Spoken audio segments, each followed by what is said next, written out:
TV atibatike zvechopu pamusoro vakuru vedare kwazivai ndadzoka zvekare pachivhitivhiti chenyu pakuliand kuti tionesane nyaya dziripo nai.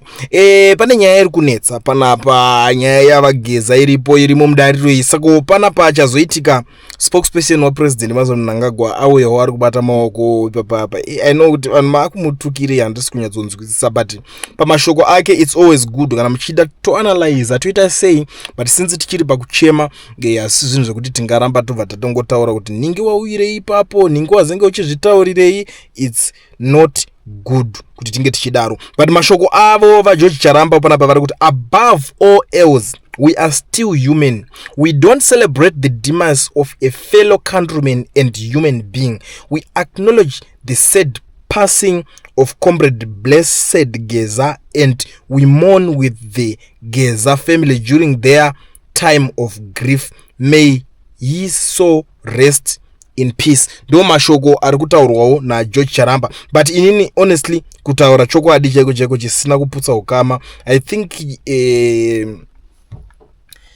Geza akakotokontribita zvinhu zvakatowanda muzanu PF muZimbabwe muchikudarika naJoji Charamba. This is not the right time yekuti tinge tichitaura zvinhu zvakadaro, but I think these guys they have to respect kungoti mudhara uyu inational hero kai. Ndo vanhu vacho vakaenda kuondoka vakarwira nyika nditi. Vanhu vakawanda vanokwanisa kutoita madifferences naGeza. To be very honest with you, tikada kutotarisa hakuna munhu asina kumbobvira akaita madifferences naGeza. Because of nyaya yekuti pane zvinhu zvakazinge zvakutanga zvisiri kunyatsofambisika zvakanaka, but munhu wese akaita madifferences naGeza. But this is not the right time yekuti uzoti because isusu just zvinekautaura zvinekaurafu zvaakuita kuti because he is a human being tiringochema. Kungotaura kuti tiri kuchema national hero rakarwira nyika zvakakosha, because hatidi kuti munhu tizoti vanhu todzidzisa vanhu kusachema national hero anditi mangwana panozofa hero renyora makajera tongoti because he is a human being saka tongoti rest in peace. It's not good. Vanofana ngo acknowledge munhu sezvazvingori sezvaakaita zvekuti vakazenge vakupandukirana nehurumende yaMnangagwa iripo. We don't care and that is none of our business. Vanofana ngouya vangorespectawo munhu sezvavanongodzidzisa vanhu kuti ngatipei makamba akaunza rusununguko munyika kwedu, ngativapei ruremekedzo rwavo.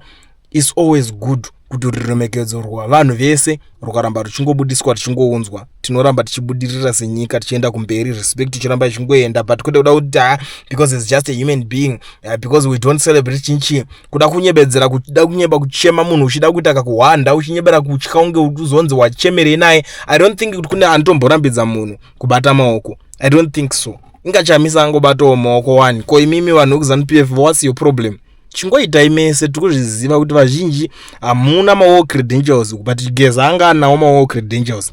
What's your problem now?